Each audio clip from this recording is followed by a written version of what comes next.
live in a creepy house. They think they're totally normal, and they confuse every human they meet. Sound like the Munsters? Or are we talking about What We Do in the Shadows? Today, we're tracing the spooky family tree from Mockingbird Lane all the way to Staten Island.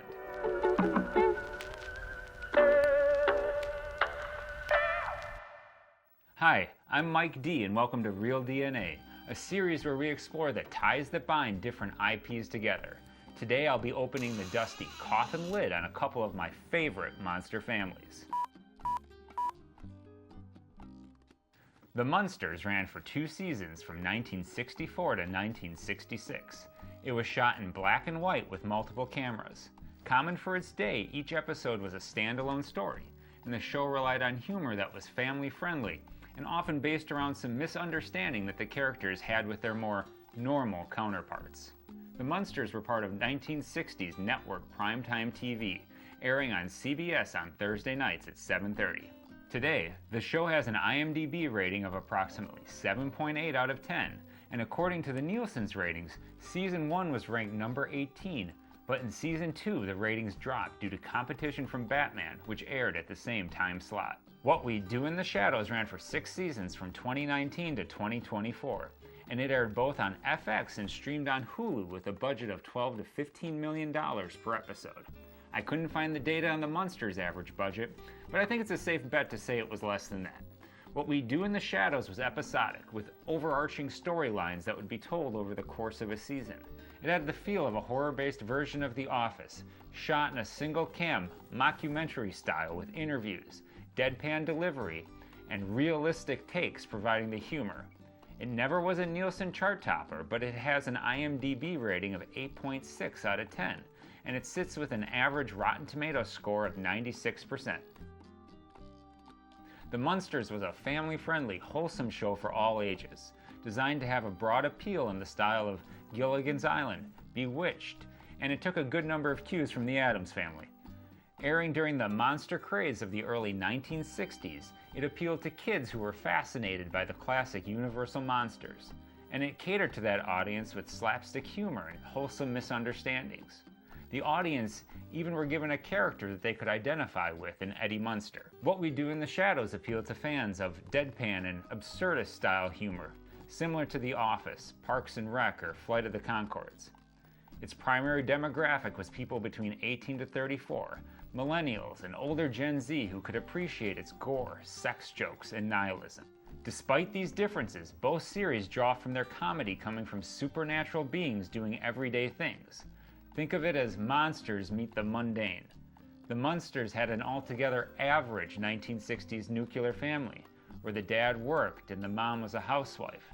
They even had a family pet with Spot. On What We Do in the Shadows, Nadia, Nandor, and Colin have jobs at certain points. Laszlo is friends with his next-door neighbor, and Nadia and Laszlo have to work to keep their marriage alive.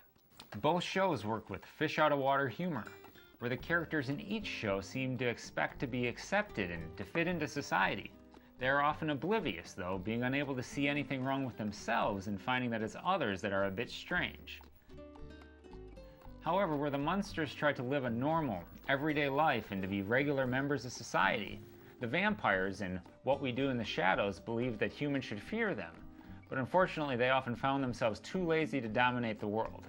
The characters in both series found themselves living in an extended universe of monsters with the likes of Uncle Gilly on the Munsters, whose existence suggested a larger world of supernatural beings beyond the ones we viewed on 1313 Mockingbird Lane. And What We Do in the Shadows took this even a step further, portraying a dense supernatural world of witches, werewolves, sirens, energy vampires, and zombies. On that show, the characters are constantly referring to the fact that they are vampires, they are better than the humans, Greetings, Smartans, and that there are other supernatural beings that they contend with often. Likewise, each series had a human or normal character, the Munsters with Marilyn and What We Do in the Shadows with Guillermo. Marilyn was the 1960s blonde beauty that the family was ashamed of for her not being like them. And similarly, Guillermo spent much of the series of What We Do in the Shadows being an outcast from his vampire family. He, however, had an evolving arc. Marilyn was a much more passive character, so much so that if you blink, you might have missed that she was portrayed by multiple actresses. Guillermo, however, grew as What We Do in the Shadows went on. He discovered he was from a family of vampire hunters. He came out, and he eventually gained the respect of his vampire roommates, in particular Nandor. Each show is a bit of satire of normal society. The Munsters was 1960s suburbia with a nuclear family dynamic and a gentle message of being normal in the 60s. They say we Munsters fit the average family statistics. The Munsters act normal, but they just don't look normal. What We Do in the Shadows portrays modern-day bureaucracy, the politics and culture of an office workplace, and the challenges of living with roommates. It was a 21st century satire of modern-day ego and entitlement, toxic workplaces, fame, and so on. But it was being delivered by characters from past eras, who have different ideals than the modern-day human in the 21st century. This review wouldn't be complete without taking a look at a standout episode from each of these series. For the Munsters, I would have to point us towards episode 36 from season 1, Hot Rod Herman. It's the one where Herman goes to the drag strip to make Eddie proud, but ends out losing the family car, so then Grandpa constructs the Dragula that he races to win it back. It's a quintessential fun and charming episode of the show, and it helped to inspire one Rob Zombie to write the lyrics, "Dig through the ditches and burn through the witches I slam in the back of my Dragula." And as for What We Do in the Shadows, for me personally, I have to acknowledge the 6th episode from season 2, On the Run, as one of the show's best. This is the one where there is a beef between Laszlo and another vampire played by Mark Hamill, who is absolutely amazing in his role as Jim the Vampire. Laszlo attempts to avoid Jim the Vampire by abandoning Nausea and the rest of the gang and heading to Pennsylvania. There he adopts the alias of Jackie Daytona. And as this new persona, he decides to take over a bar and help out a women's volleyball team. It's hilarious. So is What We Do in the Shadows the Munsters of today? Maybe not, but spiritually there are some threads that tie the two together, and I'd like to hear what you think. Do you have any standout episodes or moments from either series that you'd like to give a special shout out to?